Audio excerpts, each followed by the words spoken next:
wearing his air-conditioned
Sorry, stuck in first gear.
So the gap to Bortoletto is 20.3, so we're happy to pit.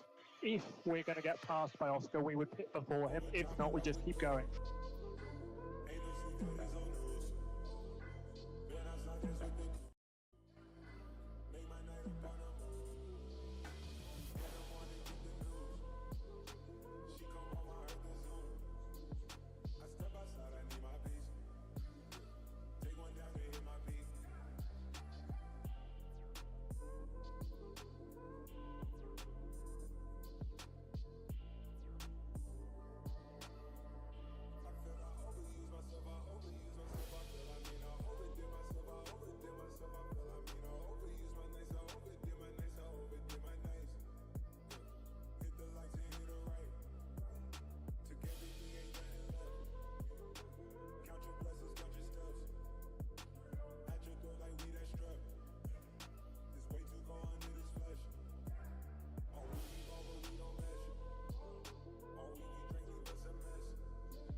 Back to the apex first at turn one, that's Holt.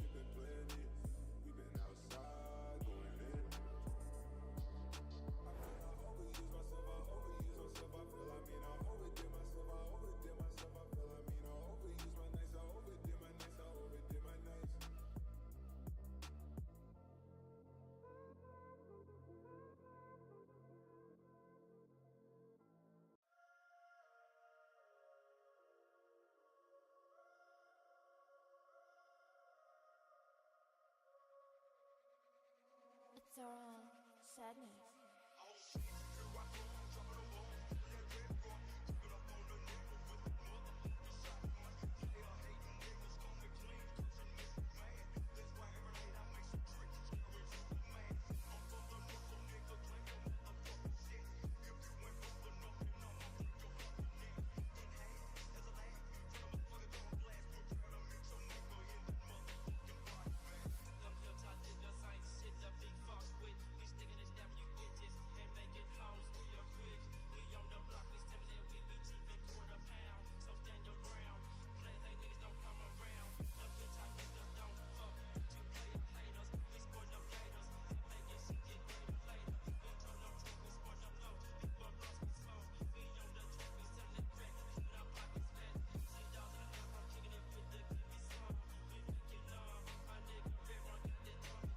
see your pace in free air now.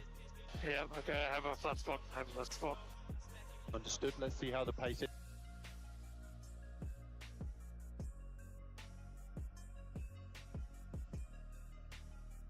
Flat spot in data looks okay to continue. Let me know. Yes, not pleasant, but it's okay.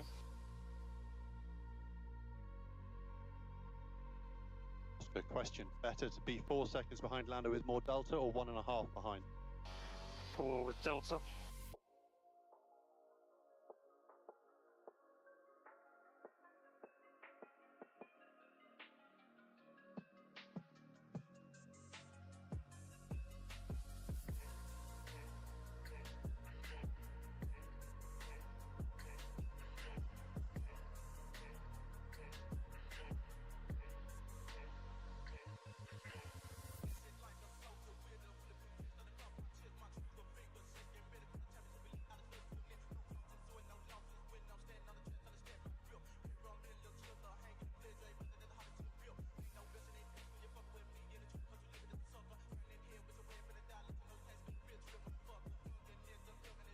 And they're doing a good job. Oscar's pace hasn't really picked up.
Is he letting me by or what? Yes, but you need to get into DRS.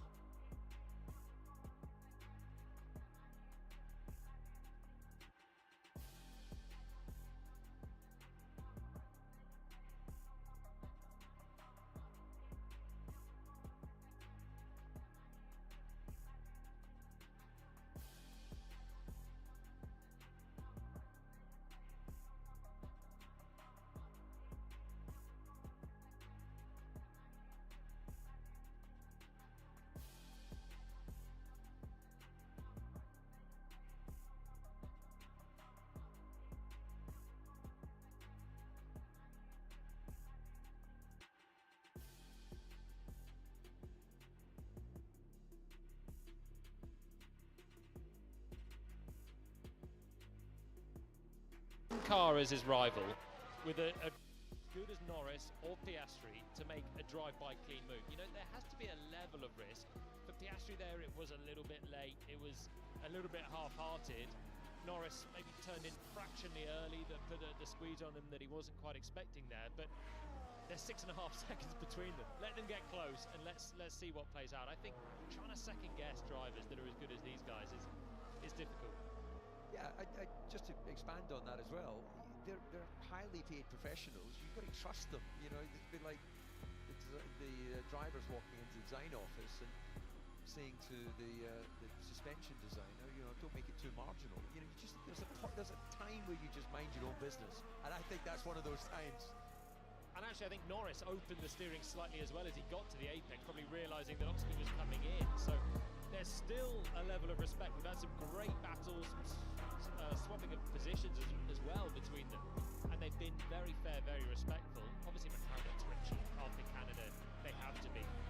This time, it's not about 4th and 5th, it's about a slam dunk race win that they're fighting over. But I agree, they have to trust their drivers to do the job. Oh, brushing the grass, expecting the gap to be there. If you turn it into a tyre battle, it should be the Ferrari that gets by. And Lewis Hamilton didn't have a lot of room, but eventually climbs to 4th. His teammate, a couple of minutes ago, whilst we were hearing the analysis from David and Jolyon, Charles Leclerc up to 3rd, getting past Lawson, who has yet to stop in the Grand Prix. Hamilton and Alonso into the first turn. Alonso out of the way and over the road as Hamilton went by. This is on board with Oliver Behrman, who's currently in 11th position.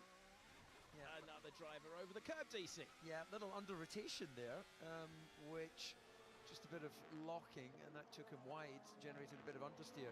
But yeah, that was a good pass by Lewis Hamilton. Tricky to be out on that wide line.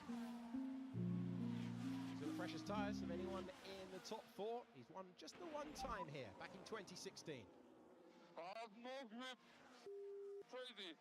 I'm about to spin every corner. That's how it looks. Yeah, that's what it looked like on the inside of turn 6 as he thought he was going to go sailing off towards the gravel. He's fighting hard and is just struggling to keep that top 10 position under pressure from those behind. It's the Haas cars who've struggled for pace so far this weekend, and Gasly, who's been quick so far this weekend, not enjoying the Grand Prix at the moment.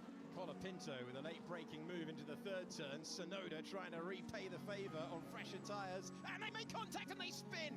Well, that began at the 3rd turn, and round goes the Alpine, still in the Grand Prix, fighting at turn 3. Sonoda tried to come back immediately, and Colapinto, having applied the move, spun round at the 4th turn. That could have changed the entire picture for those yet to stop, but in the end, they're both running. Now, what does that mean under the new guidelines, sporting conduct on the racetrack? You definitely say as Yuki makes his way to the pits. So he comes late, isn't really alongside. Colapinto opens the steering to give him space, which I think was very fair, and then for whatever reason Yuki just not able to keep himself on that tighter line. You could see that one coming a mile off, couldn't you, with Yuki there down the inside with a bit of space, but again not doing enough in the braking zone to get alongside and warrant the space there towards the exit, and just drifting wide to the back of Colapinto, and damage that needed repairing for the only Red Bull in the race. What an awful Grand Prix for them on home soil. Well, they've had so many days of celebration around here. Max Verstappen is a 5-time winner around this venue. He was the retirement on the opening lap of the race, hit by Andrea Kimi Antonelli. Alex Albon retired, second Williams to go. Carlos Sainz didn't even take the lights for this Grand Prix, and Sonoda is now running last. There are 6 seconds between Oscar Piastri and Lando Norris on the hard tyre. Last time around, Oscar Piastri was 0.2 of a second faster. Fabio Briatore is the acting team principal and permanent executive advisor at Alpine, and reporting directly to the Group Renault board, not employed by the F1 team, but filling in after Ollie Oaks departed the team, made quick effect earlier in the season. And this is where the strange thing for Red Bull really takes its effect, doesn't it? You've got one driver that is a master, and okay, he had a bad qualifying yesterday. He was unlucky really to be 7th on the grid, but if he's accidentally wiped out on the first lap, they're a tail-end team for the day. The way that they have such a discrepancy between their two drivers. Sonoda now battling around with a guy in his 5th race for the team at Alpine, having started second last. It's a disaster for Red Bull as soon as they lose their lead driver. There's no other team that suffers in the same way by being such a one-car team. Gasly and Ocon getting up close and personal. Just feels that it's a matter of which corner Ocon gets the pass on Gasly as he continues his unhappy struggle on those hard tyres. Piastri quicker by 1/10 of a second in that battle out front, lap 33 of 70. And Ocon, surely he's going to get past his old rival, former teammate. He's waiting until turn 3. Doesn't fancy it at this moment. He's going to get a great opportunity this time. Gasly with the feedback that wasn't ideal. It's a 10-second time penalty for Yuki Tsunoda for causing a collision. Ocon out of the slipstream and improving again, up to 9th position for him. And Ocon started on the medium tyre, 13-lap-old hards at the moment. We've seen some great stints on the hard tyre for Ocon, who is trying to return to the points again today. Driving 9th in the championship, looking for a 5th point score of the year. Confirmation of that time penalty for Tsunoda. Yeah, and then of course he's had the effective time penalty of changing the nose when he came in. That was a 15-second pit stop, so he is well out of it this afternoon. It's effectively just becoming a test session. It's nice for these guys further down the field, your Ocons, Gaslys, Bortolettos, that it's a little bit subdued at the front now. Because sometimes I've had Grand Prix where you think, oh, I was in the thick of it, I'm going to be all over the coverage when I get back. And the action has been so good at the sharp end that you're just an absolute passenger in the race, and no one can see all your great moves. But now is a chance for the midfielders to shine as the gap remains 5.5 seconds out front. All we wanted to see was McLaren for 25 laps, wasn't it? Piastri's nudging the gap down. It went up to as much as 6.5 seconds. It's now just less than 5.5 seconds. But I wonder if he's thinking he could maybe do a one-stop, whereas Norris is heading towards a 2, if that's an option that he can take, because he's not taking enough time out of Lando. He had the option of being 1.5 seconds back or 4 seconds back. 6.5 was a bad result, but the only reason to take the bigger gap is to have a nice charge back up towards the race lead, and he's not doing that much right now. I like the idea of that, because there's, right now, as you say, he's not making enough headway to make it appear as if he's got a significant advantage. He may be able to go a bit longer as they're fresher tyres, but if he's able to hang on, he's not really under any pressure, it would appear, from Leclerc. And if he does start to come under pressure, he can always pit anyway, because Leclerc's going to do another one. So I like that, Julian. Cue the fastest lap, as I said it, for Oscar Piastri. But it still stands, 5.5 seconds between the McLarens. And yeah, it's an option that he's got to try and do something different on strategy. As McLaren are allowed to race each other on track, they're allowed to race each other off track as well and on the pit wall. And possibly Oscar can just look after those tyres a little better and think about doing the different strategy. Oliver Behrman, the latest driver to go past Gasly, who is trying the up and under. Gasly might not have the overall pace here today, but he's refusing to give it up. 22-lap-old hard tyres. Gasly fighting for every inch of the racetrack. So story of the Grand Prix so far, as Gasly lights up those rear tyres as a visual illustration of the lack of grip that he's got, is Sainz had brakes that seized and caught fire. He retired before the lights. Andrea Kimi Antonelli avoided a racing ball, hit the Red Bull of Max Verstappen. Jackie, something is broken, it's crazy. I don't know much more longer I can say on track. Yeah, understood, mate. We're working on it. Okay, stick with it, please. So Gasly continues the negative feedback for the handling, similar to what we heard from Carlos Sainz yesterday. Alex Albon retired as well. The second Williams went. We saw a thrilling battle in the opening 20 laps between the McLarens, running for so much of that opening stint with just a second between them. Norris held on, but there were so many moments where it looked like Piastri was about to take the lead. He had a lock up into turn 4 where the team reminded him afterwards that was beyond the line that they deemed acceptable. That's the story of the race so far. We continue it now with Isaac Hadjar, who is chasing down Franco Colapinto, and he's going to the inside. How much grip is there? Enough for him to get by. You just don't know. In the support races, it's been incident after incident after incident, but Hadjar had a car's width and took it. Yeah, clean racing from them both. It looked like it was a thought, and then he was like, it's not on, and then as an afterthought, he's down the inside. But Colapinto aware, probably hyper aware actually, having following that contact with Tsunoda earlier. You can imagine, he had a bit of a smashing time at Williams. He just wants to be bringing the car home. I think Gasly's feeling the same in the other Alpine as well at the moment.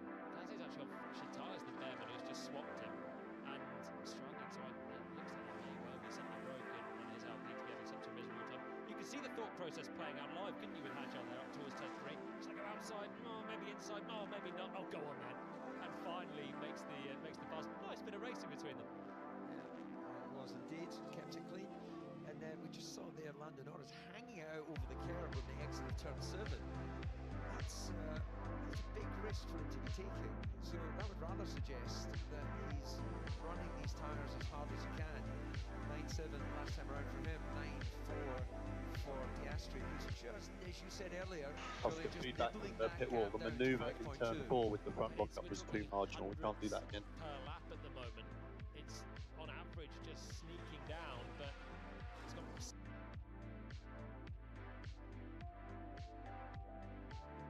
I have no grip. Crazy. I'm about to spin every corner.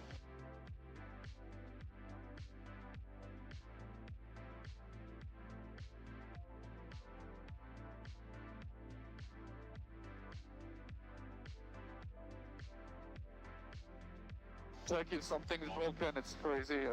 I don't know how much more longer I can stay on track. Yeah, understood, mate. We're working on it. Okay, stick with it, please. Throughout the Grand Prix, there's no evidence on Lando's previous races that he has an issue doing it, but certainly that first stint. And sometimes, Julian, as you know, just that set of tyres, an individual set of tyres just feels a bit different, a bit off, and it just wasn't quite giving him the confidence. And he never broke the DRS, did he? So every single lap, he had his teammate getting back towards him, and even if it was almost 1 second at the final detection point, he never broke it. So that 7/10 was always coming Oscar's way, and at that point you can never breathe. It's such a short lap. Most of those blue flags are doing mid to high 1/10, so there's opportunity approaching. Yeah, and Piastri immediately responds with a lap half a second quicker than Lando Norris. It's Norris's pace dropping on the last lap. So is that the sign of the tyres going, or was there a small mistake in there? He hasn't yet caught the blue flags. That's going to be Stroll and Colapinto first. Tsunoda already a lap down after his pit stop woes. On board with Liam Lawson as Pierre Gasly ventures back to the pits. 25 laps he ran on the White Walls hard tyre. It's 4.4 seconds for the lead of the Grand Prix. A Grand Prix that looks like it's going to start with fireworks at the beginning and the end in the battle for the lead. Norris's pace is now dropping. He's done a slower lap this time around. It's another half a second to Piastri. So maybe Lando was just giving it a bit too much to keep the gap where it was. And now Oscar's starting to reap the rewards of a bit of patience early on in this stint. And, for good measure, Norris is catching this little battle.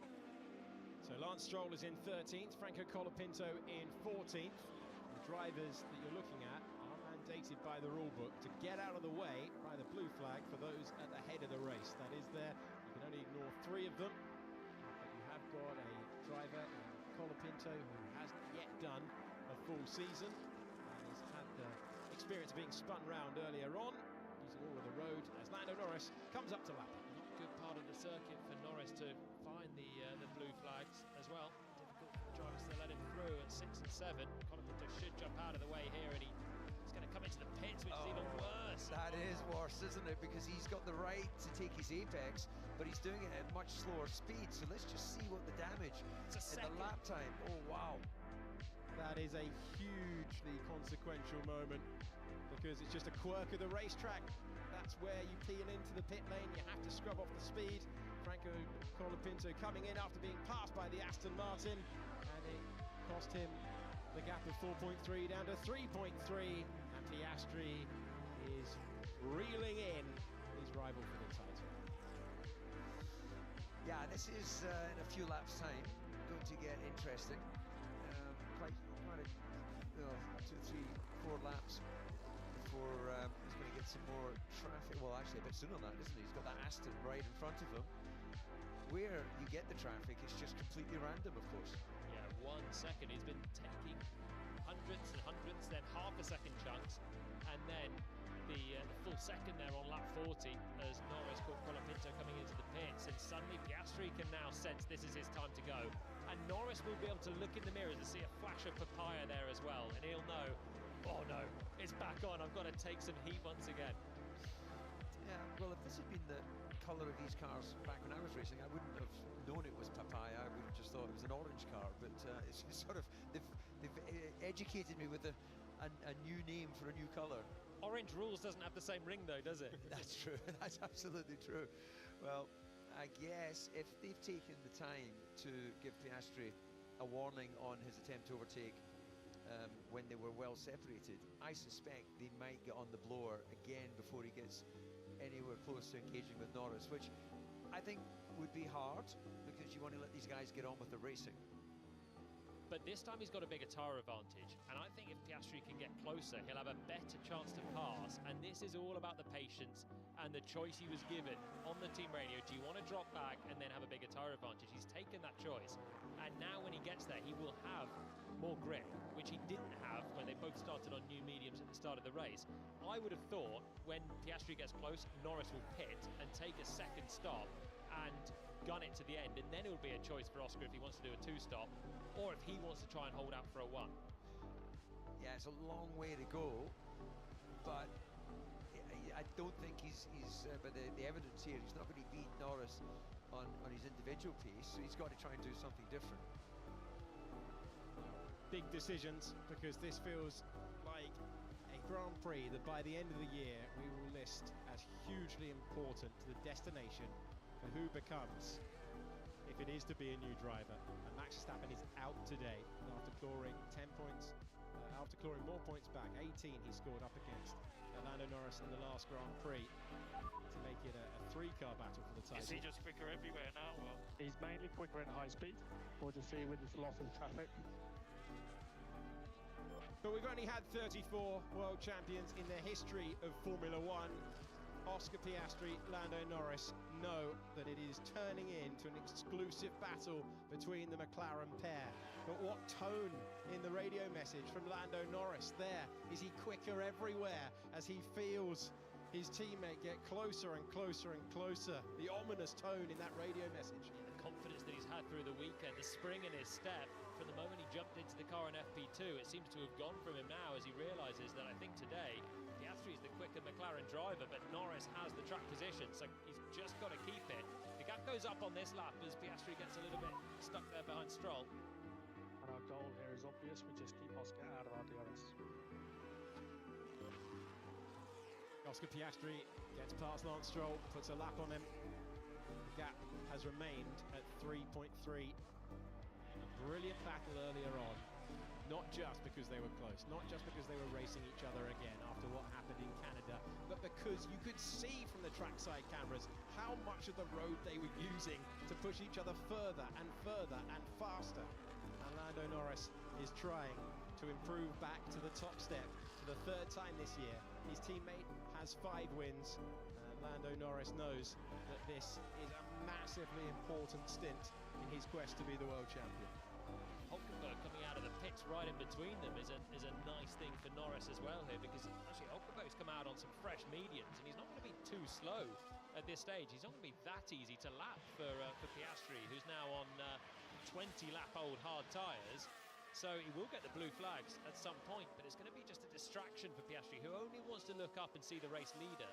Passing lap cars is never a nice thing to have to do. Yeah, it just feels that Piastri might be on that declining phase of the tyre now, because even with DRS pass on the Aston of Stroll, his lap time was actually a tenth slower than Norris. And actually Norris has picked up his own pace slightly as well. He had those 2 laps where he dropped away, and now he's managed to stabilise a little bit closer to his personal best, which is a 1 minute 9.3. He's on a 1 minute 9.6 on the last lap. He actually still holds the fastest lap of the race, which was just under a 1 minute 9.2. So they've been fairly evenly matched, but Piastri's consistency of just being a little bit quicker with those 2 half-second punches and And then the 1 second Colapinto moment as well has brought him back to 3.5 seconds away. The gap's just settled down again. A little adjustment on his steering wheel there as he continues to manage his race. He can see his teammate up ahead, and his teammate, even though the mirrors are very small, as you mentioned, Julian, he'll be able to glance in it and he'll get the information on his pit board as to his lead, and a wee check of his mirrors will show his teammate hunting him down. Yeah, last time around, Norris faster than Piastri. The gap that was as low as 3.3 is now 3.7. Then we tick down to the Ferrari of Charles Leclerc. Lewis Hamilton is 6 seconds further back. Let's give you a live speed as we climb the hill. George Russell's being brought in for his second stop. He was first in the top 5 to pit earlier on, all the way up to 180 miles per hour by the time you apply the brakes into turn 3. Yeah, so what's a bit frustrating for Piastri here is Hulkenberg is running just half a second slower than Norris on his fresh mediums. The Sauber's a quick car. Bortoletto's still 6th in the Grand Prix, and on fresh tyres, Piastri's not much quicker, only 4/10 quicker than Hulkenberg, but he's now picking up a little bit of dirty air from the Sauber as well, so he's just having his progress stifled. He's not close enough that Hulkenberg's getting the blue flags, but in fact I think Nico's just got his first blue flag now, but the gap has been going out, and it's just been a bit of unlucky timing this time for Piastri. Well, we're not seeing a lot of the others on track, Leclerc and Hamilton. You would say Hamilton's having a better Grand Prix weekend relative to Leclerc as a whole. He's running on his own, but only 6 seconds behind Leclerc. And I think at Ferrari, if it remains like this, we'll feel this has been a much stronger weekend. Lewis Hamilton was really encouraged with the performance. He was saying operationally they were excellent. You're looking at George Russell and fresher rudder going past Isaac Hadjar. That's for 9th position. But Hamilton was buoyant if you consider that it was only a 4th position on the grid. He was very happy with the team's performance, calling it a step forward. And he is hoping for a strong final stint, trying to contend for his first Ferrari Grand Prix podium. George Russell is almost a lap down today. If the camera shot was wide enough, we'd see Lando Norris coming in the background behind these two. The crest will probably just stop that right now. But he's 9th place having he's made a second stop, so he's made an extra pit stop, but really, really distant is the Grand Prix winner from last time out. Piastri's now cleared Hulkenberg behind as well, so that's back to a straight fight with no back marker distractions for the moment. And yeah, Hamilton's having a good drive, isn't he? Hit the groundhog in Canada. We didn't have a fair comparison of what he might have done, and you never know when you're talking about points of downforce lost. How much is that? How much does it shift the balance? And as a driver, you're questioning it as well. You know the logic of this is sort of 4/10 per lap, but I'd love to just see the 4/10 per lap and not trying to hope that it was at least that, or maybe it was a little bit more, possibly it was a little bit less. Today, it's just been a straight fight, Leclerc and Hamilton out there, and it's slightly advantaged Leclerc, but considering Charles had the advantage this year so far, it's been a much closer weekend for Hamilton. On board, nose cam for Hamilton. He's now 7.1 seconds away from, whoa, off the road we go. Braking doesn't go to plan, rejoin the road, and more time lost. Now 8.5 seconds behind his teammate. Bortoletto running in 5th position, still needs to make his stop. His second one, he's only run the medium tyre so far in this Grand Prix. This is the World Championship leader in 2nd position. The correction, the curve, and running off the road at turn 1. Yeah, correction for oversteer as he breaks into the corner. And, well, the tail wind there has just caught him out. It's complete opposite wind direction as we get the replay of Lewis Hamilton up at turn 3. It's a complete opposite wind direction than we saw in qualifying yesterday. Yeah, the RIT is starting to feel some pain as well for Piastri. 24 laps on that hard tyre. It's a reasonable way he's taking it. Norris, of course, taking it further by pitting earlier. Behrman has a bit of a lunge. Ollie Behrman able to get past Lance Stroll and move up to 12th position. Behrman, who's looking for a return to the points. He's been in the points since the Bahrain Grand Prix, 4th round of the year. This is the 11th round of the World Championship in 2025. At the moment, Lando Norris is taking 7 points out of Piastri's lead. So Lando now that Oscar's got 3 out, his pace nice wheels are coming a bit. Obviously, as we get close to the jar, it's going to get tough again. Still doing a good job.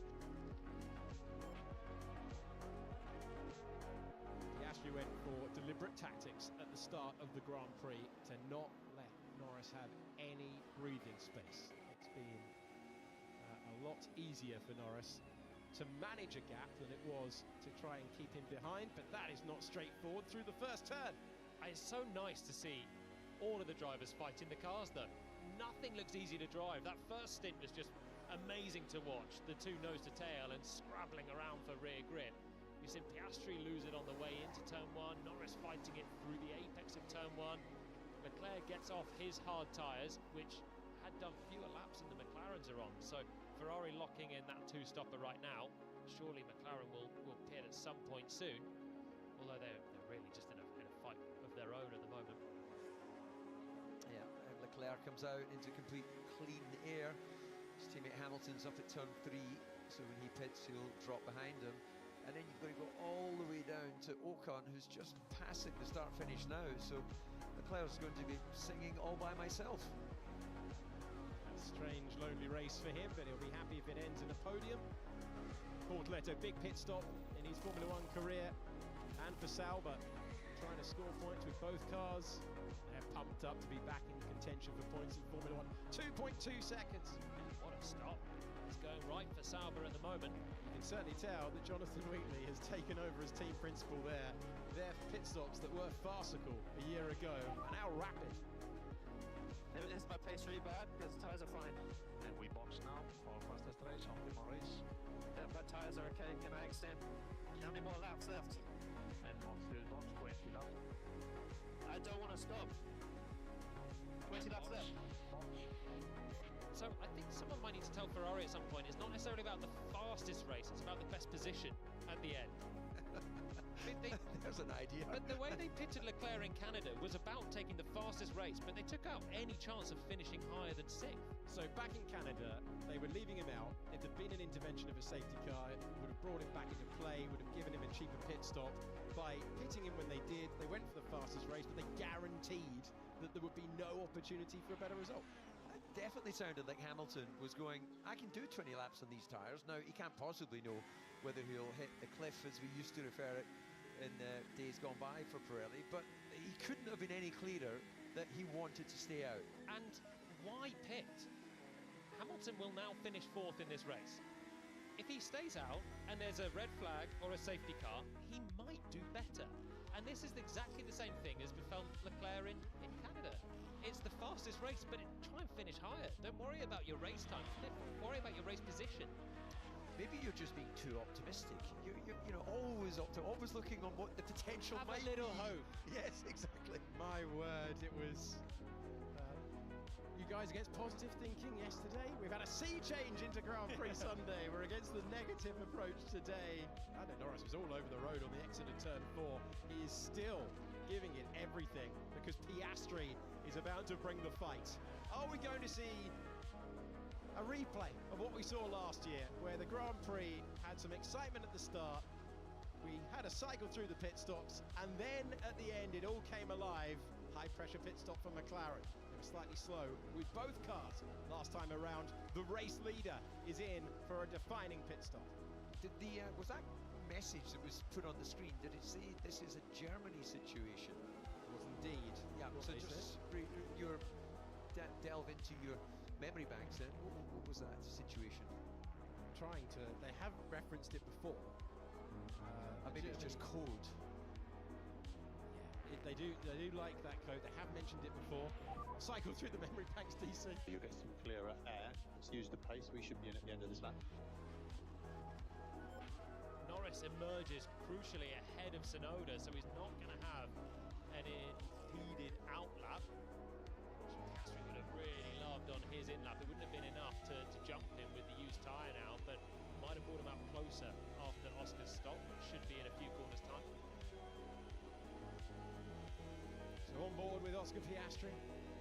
Germany situation is, we believe, code for extend and wait for the safety car. So the issue that Jolyon was talking about, you're going to finish in 4th with Lewis Hamilton. And they've referenced that before, but that is code by McLaren. They write that reference on the radio. It's like 53 of 70. Here comes the final stop for Oscar Piastri. Back into the Grand Prix. Norris with the fastest middle sector of anyone so far. You're on board with him on the left-hand side of your screen. Norris will retake the lead. Piastri stop though, 2 seconds. That is what far more what McLaren were looking for. Piastri will try and clear these two. He won't. So he'll have to get past, lap the traffic, and then he goes hunting for the Grand Prix win. The gap remains at 3.3. Yeah, nice to get a bit of slipstream if he can get a pass done before you go into 4, but these guys are battling. But it looks like Yuki was trying to get out of the way, and then he was back in the way.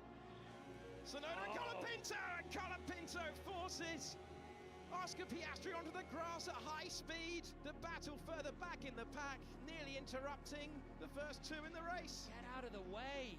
You're fighting with the race leaders. This is ridiculous for Sonoda and Colapinto. They're having their own battle for 15th place, having already collided today. Do you remember when Lando Norris peeled in, Colapinto peeled into the pits? And it was Colapinto, and the gap went from 4.3 seconds down to 3.3.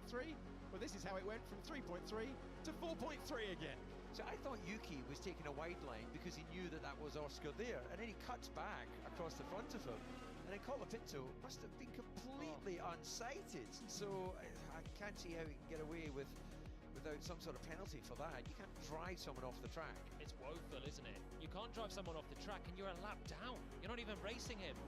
He's unaware of what's going on, but he had the McLaren behind him coming into the corner. I can excuse Yuki a little bit more, who might not have seen 2 cars back, but Franco Colapinto really should have seen the guy fighting for the race lead right there. But you know what? There was an incident in Barcelona with Liam Lawson and Ollie Behrman where Lando Norris and Max Verstappen were held up quite badly, and there was no punishment for Lawson for what was a terrible bit of impeding the race leaders. And I think the FIA for a while have been quite lenient on this, so drivers feel empowered to go hunting down a rival for 14th when you've got a race leader coming through, which has to be the priority. Yeah, totally unacceptable. If you're a lap down, then you've got to get out of the way. The rules are the rules. Now, what George Russell getting a nice break down the inside there, but what's also a little bit confusing, just, you know, he may not have looked at his monitor to have seen that Oscar was there, but the race engineer should have made them aware, said that, you know, guy fighting for the lead in second place has just come out of the pit lane behind you on fresh tyres. And it motivated Oscar Piastri, who's just on the fastest final sector of anyone so far. Rapid pace last time around. That gap is already back down to the second that he lost. Yeah, really quick lap. Norris less so, as he had to put a lap on Pierre Gasly. There's party time continuing between Sonoda and Colapinto. Colapinto gave him a friendly wave on the way through as well. Those two having 2 key moments. Second one nearly influencing the outcome of the Grand Prix win. So this was a fun start to the race. We've got quite a fun end to the race now as well. We're back on the medium tyres, and this can now just be a flat-out thrash to the end. These tyres will be fine. The new mediums for both Norris and Piastri. They've got similar distance to what they had at the start when they were sliding around on them, pushing, giving it everything. And now it's battle resumed, 3 seconds between them. So Piastri's got work to do, but if he's got the pace, he can go and use it. Yeah, he's got Gasly just in front of him as he comes out onto the start-finish straight, so he will probably get the pass done up into turn 1, or will he take advantage of slipstream and DRS and the run up to turn 3. Bortoleto going past the driver that he beat to the title last year in Formula 2. Bortoleto, who's got his first F2 win here, is a champion of Formula 3 and Formula 2. He's now in possession of 8th position. He's had a great run so far this weekend. He will be ticking off the laps between him and his first point score in Formula 1. Fernando Alonso is the driver ahead of him. He's done the 1 stop so far, 22-lap-old hard tyres for Alonso. And making his way around the 10th and final corner at the moment, chasing down Liam Lawson, who did have the advantage of a few seconds, and that advantage has eroded over the last couple of laps. Alonso within DRS, it's why we join him on board at the moment, racing bulls against Aston Martin. It's an expected 5-second time penalty for Franco Colapinto for forcing another driver off the track. I'd say that's the least that Colapinto deserved there for just a bit of oblivion? Sort me out there. You're normally the cunning linguist. I've lost it, DC. I can't believe that you searching for words. I'm doing that daily. Help me out, please, DC.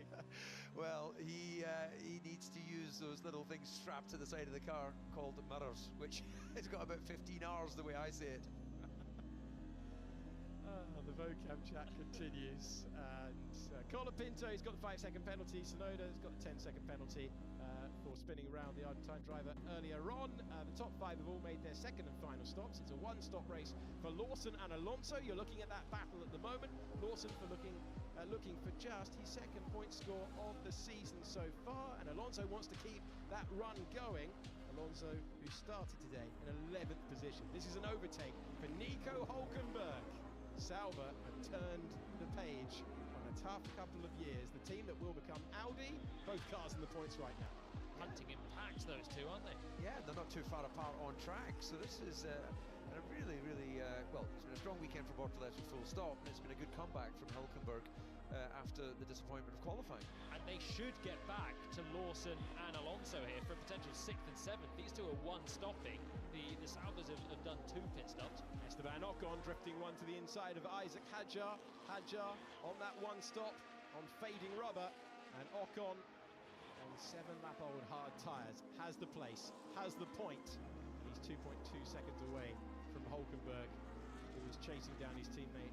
Hülkenberg, who started on the soft, went to the medium, he's gone to another medium tyre. He's up 11 places in the Grand Prix, and he did say he had more pace in the car yesterday. He's proved it today. His qualifyings haven't actually been very good this year. No. He's been... Not by the standard of last year, where he was consistently in the top 10. The standard of him in his career, you know, he's historically a rapid driver over 1 lap, but this year it's sort of gone away, but his races have been amazing, coming through from the back of the grid and looking like he's going to get another point score. Talking of rapid over 1 lap, this is a scorching lap from Oscar Piastri. Fastest in the first sector, the second sector, and he comes over the line. The gap is 2.6 seconds. Yeah, he got the advantage of DRS in that first sector of Behrman, and he's decided to use that around the rest of the lap. So this is now the hurry-up time for Norris, isn't it? He's got plenty of experience at the beginning of the race of managing Piastri in his DRS zone, but he can't afford a mistake now, otherwise that's exactly what he's going to have again. The traffic he's got coming up there. It's Hadjar, then it's Ocon, Hülkenberg and Bortoletti. He may need to clear them all before the end of the race, and Piastri will be licking his lips at that.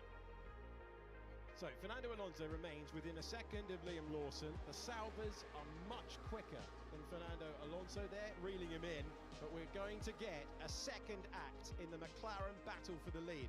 On hard tyres, Lando Norris seemed comfortable. On mediums, like the start of the Grand Prix, Piastri is just able to extract so much performance, and the gap is now 2 seconds as they come across the line on lap 61 of 70. And again, oh sorry Julian, I was going to say, and again he's going to get a slipstream of DRS from Hadjar. Yeah, he wasn't the kindest, was he, at turn 7. It's a difficult place to let anyone through, though. He's struggling for performance, Hadjar, and as soon as he got through 7, got out of the way. It's better for Piastri. That was nice timing, wasn't it? Yeah, that's worked well. Some more traffic ahead. Ocon, Hülkenberg and Bortoletti are all going to come into play for Norris. He doesn't have the sort of benefit of a nice big lead where he can just manage out this Grand Prix. He's got to push it. Well, last year it was Oscar Piastri's moment at that corner. Let's hear from Ross. Ready to please help. The main pace difference right now is high speed, hopefully linked just to traffic. Yeah, they get all the data, they get it real time, and they can analyse exactly how the two drivers are performing. It's incredible, actually, just how much you sort of spy in the cab, isn't it? It's complete feedback on your speed, your turning points, the way you're driving the car, caressing it through the turns. And we've got so many newer fans in Formula One in 2025. How is that going to be affecting the handling and performance for Lando Norris? Well, it's a difficult thing when you're being told where to go and find the time. Of course, it's useful, but then you've got to go and do it yourself. And doing that in the high speeds, we're about to find the high-speed corners in the exit of this one. This is the final low-speed turn at 4, and he's wide at the apex here. He's got the car ahead. Is he going to jump out of the way? He does, but it might affect Piastri, so he pulls back in the line. Piastri's going to pick up a distant bit of dirty air through 7, and then, well, this is an as good for Piastri this time, but he's been quite fortunate with the traffic. Yeah, and the dirty air just makes the car feel floatier. You just don't feel like you're as glued to the road, just struggling a little bit for front end on turn in. The rear downforce is going away as well. And the Formula 1 car now, lower fuel, new medium tyres, should be feeling fairly hooked up. And the whole thing just feels like you've got a couple of percent less downforce, less grip effectively when you're at the wheel. And it's much easier to make mistakes, easier to overheat the tyres as well in that window. So the gap is 1.7 seconds. The good thing for Norris in this case is if he was fighting a Verstappen right now, you haven't got as much detail on the opposition, but because you've got all the data, the hundreds of telemetry channels available on Oscar's car and his driving, that can be fed straight back by a race engineer to Lando Norris at the wheel, and so they've got that information high speed, but potentially it's just traffic for Norris. But Piastri's had a good run through the traffic so far. Yeah, just to put our audience in the cockpit, we're late in the Grand Prix. These guys have probably lost a good kilo to 2 kilos of body weight just from fluid loss. They will have a drink system in the car, so they're taking some back on. But as you get hotter and later in a Grand Prix, your concentration becomes challenged. And at this stage, I would say this is a bigger sort of psychological battle for Norris, where he knows at this stage of the race, so close to the end, one mistake can take away that victory. He's got to keep putting in the laps, because one mistake will put Piastri back within the DRS range, and then it's relentless pressure to the checkered flag. Another car ahead for him, Nico Hülkenberg, he's just starting to lose pace on the medium tyres he bolted on 20 laps ago. He's going to the end, doesn't want to lose any time by getting out of the way to Norris, but of course will have to make way for the race leaders. Experienced head and should jump out of the way right here. That might not work out well for Piastri. Lando, just for your awareness, we have a bit of damage on our front wing, which is making the balance change a bit. Nothing we can do, just for your awareness. Okay, that can only come from having run off track somewhere, and we've not seen him have any. This track is 9 and 10 earlier in the Grand Prix.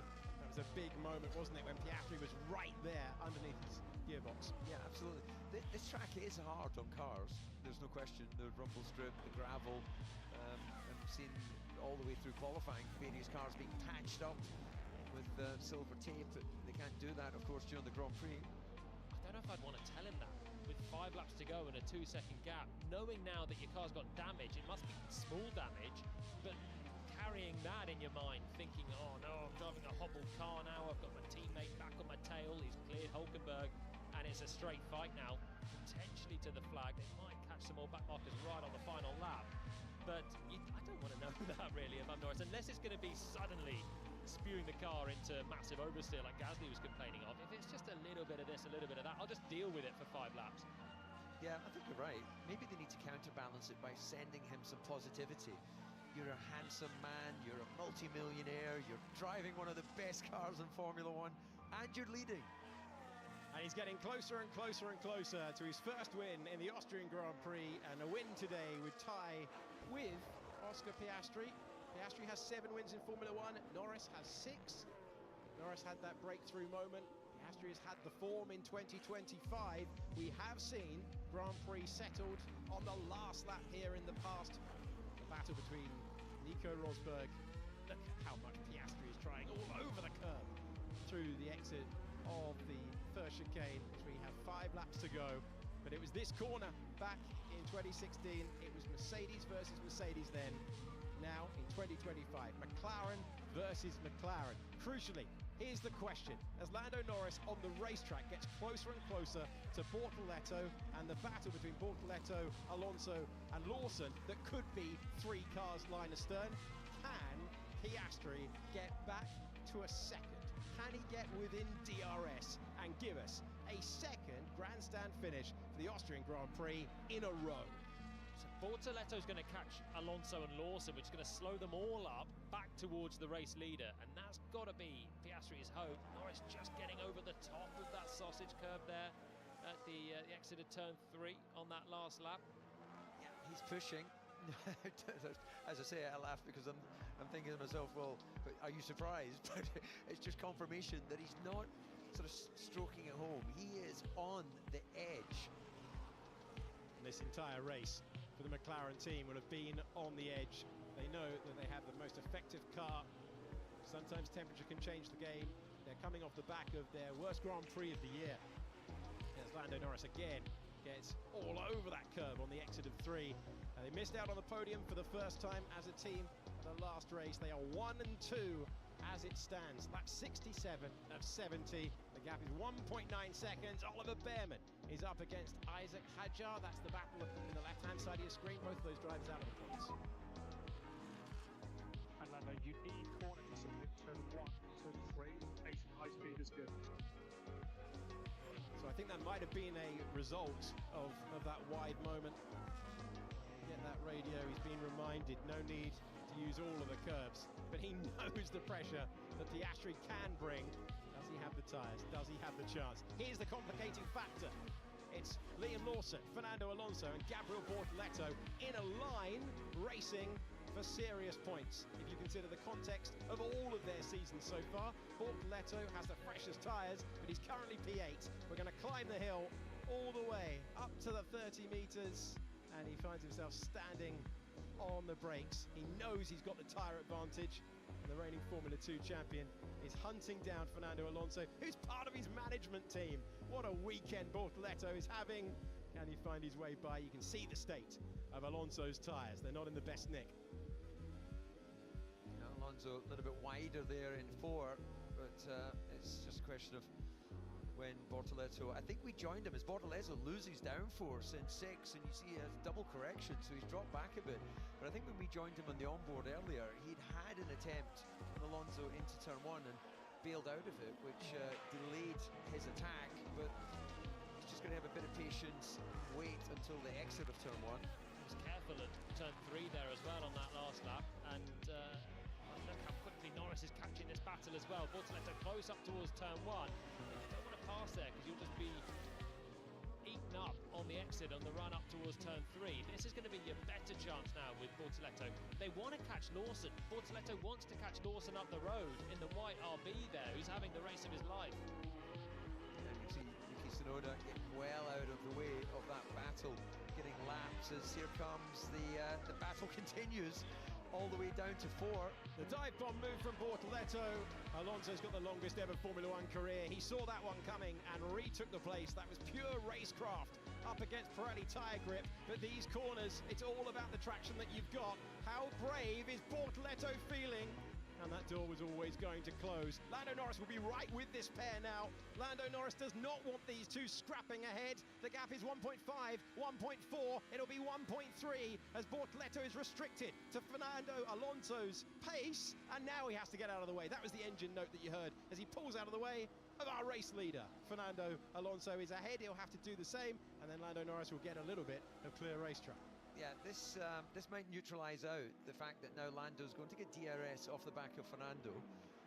Oscar already with DRS off the back of Bortoleto. So I think when this sort of settles itself, depending on how long it takes Piastri to get past Alonso, then that gap is just going to be hovering tantalisingly close to Oscar being a DRS distance of his teammate. He's being held up there behind Bortoleto, who's let one McLaren go, but really could do with letting the other one go as well. But they're racing Norris. They're racing Norris back, and Alonso thinking about, you're allowed to unlap yourself. There's nothing against that in the rules. Oh, Oscar wide.